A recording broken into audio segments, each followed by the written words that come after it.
Evolve is a story of a Goliath, living its life in accordance with nature, playfully bounding through the wilderness and eating all the things.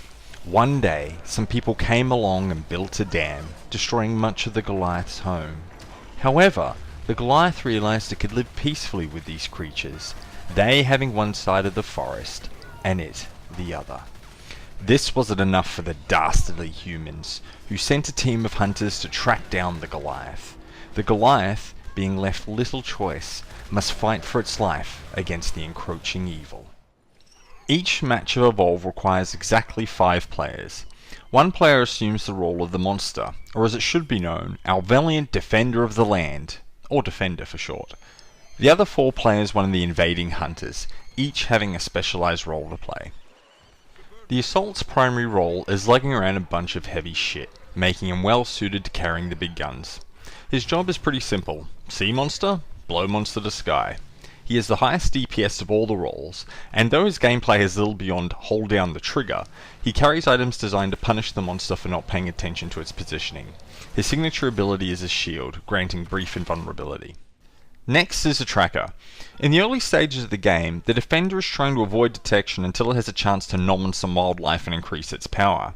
Spotting a lumbering giant in a jungle is harder than you'd think, and a good tracker is the difference between a fast, easy kill versus a protracted and difficult battle.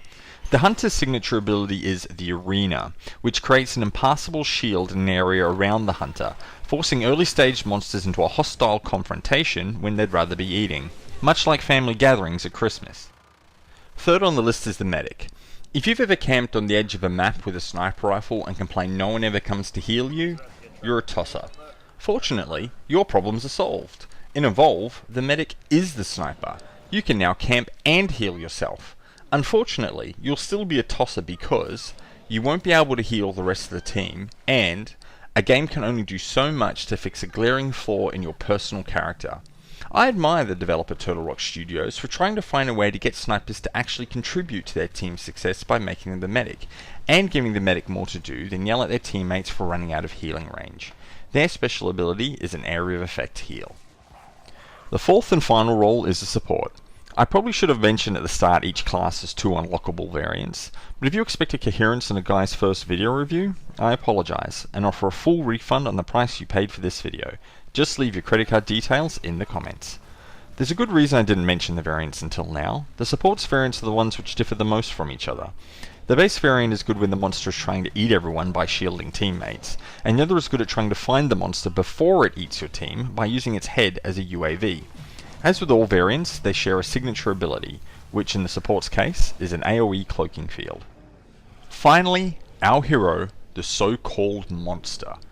It starts the game at the first stage of evolution, which while powerful enough to defeat a team of less experienced hunters, will be at a disadvantage against hunters of equal skill.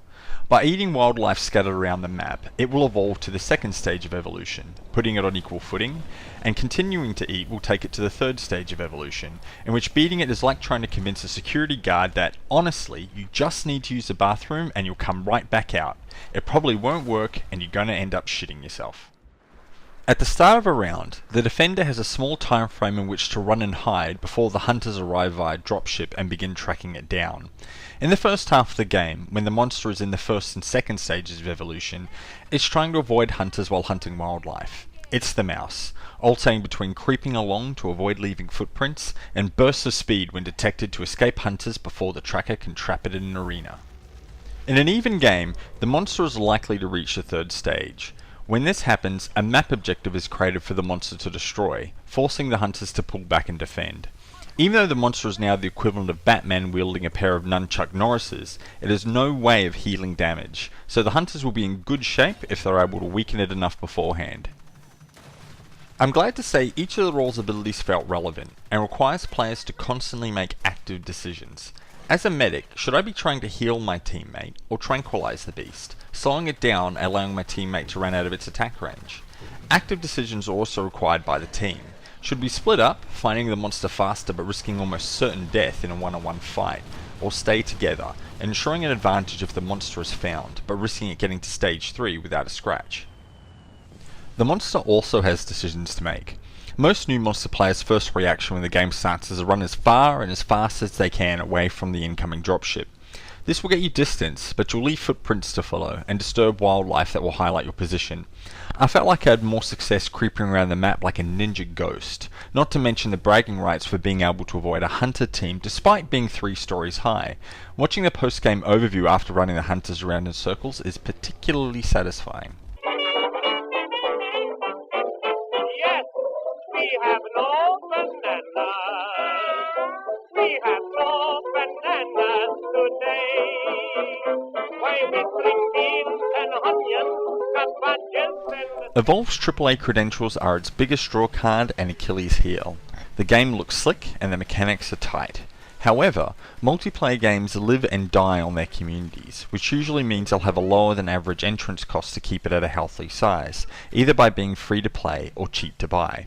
Evolve is charging top dollar on release day, which is going to reduce the initial surge of players. Personally, I'm really keen to play it, but I can't possibly justify paying a premium price for it.